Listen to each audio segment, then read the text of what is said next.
au moins il faut comprendre. Ce que j'ai essayé de vous montrer ce matin-là, c'est de dire que les gens ils s'en vont, ils décollent. Et puis on est toujours au ras des pâquerettes, en train de nous faire de petits coups tortus, croyant que c'est ça qui fait avancer les choses. En réalité, ça nous met en retard. Quant aux multinationales, ça dépend de nous.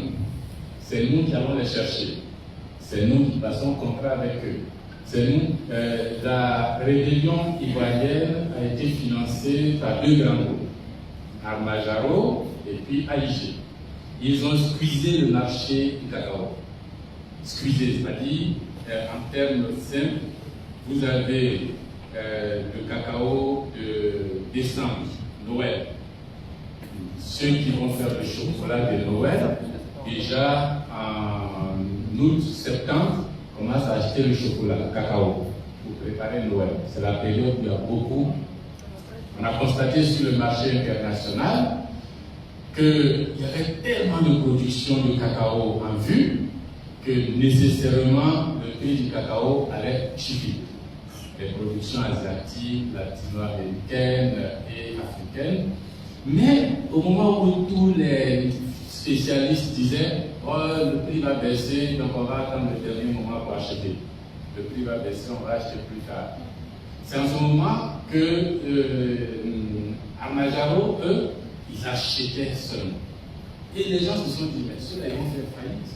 Nous tous, on voit que la production va être énorme par rapport à la demande mondiale. Donc le prix va tomber.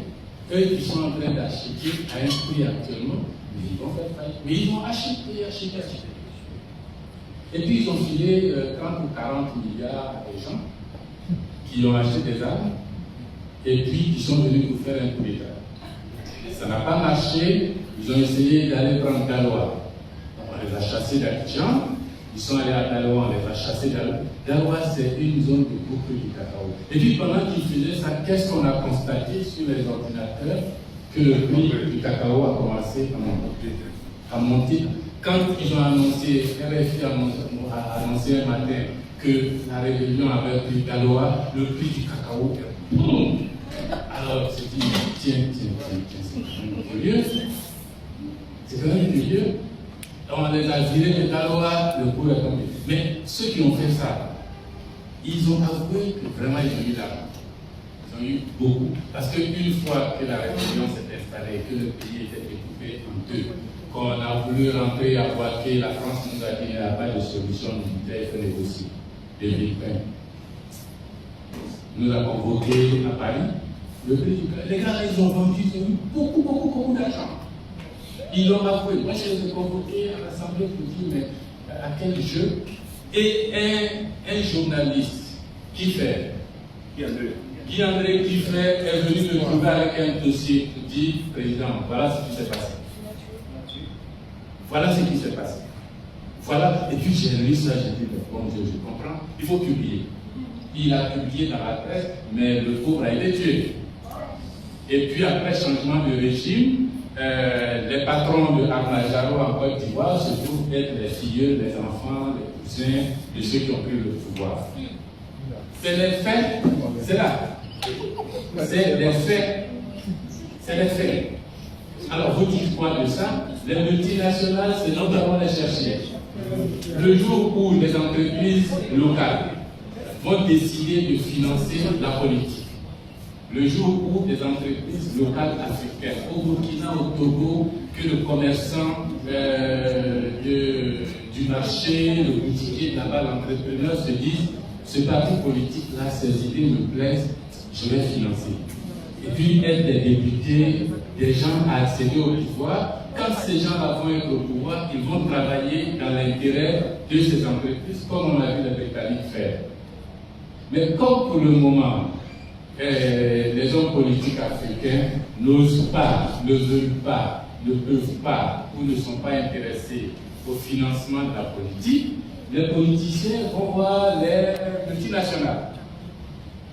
Dites, bon, moi, si vous me donnez quelques milliards, je deviens président, je vais vous donner telle mine, je vais vous donner tel marché, je vais vous donner tel marché, et puis vous signez un contrat, et puis bon, Mais une fois que c'est eux qui ont payé, quand vous gagnez la banque, vous retournez l'ascenseur.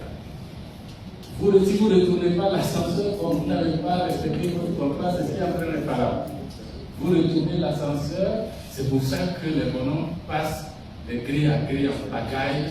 Et puis dehors, on se dit, mais pourquoi ils font ça? Mais oui, il y a des choses. Voilà.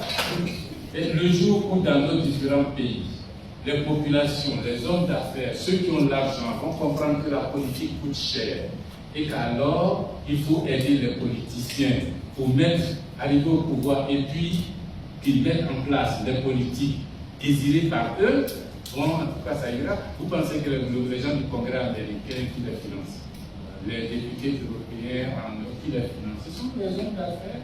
C'est même reconnu, vous payez, vous déclarez aux impôts, et puis quand Trump l'a dit, on était homme d'affaires financier, et puis quand vous gagnez la vie, moi je veux le pétrole de l'Irak, je veux, et puis moi ils vont faire la guerre pour donner.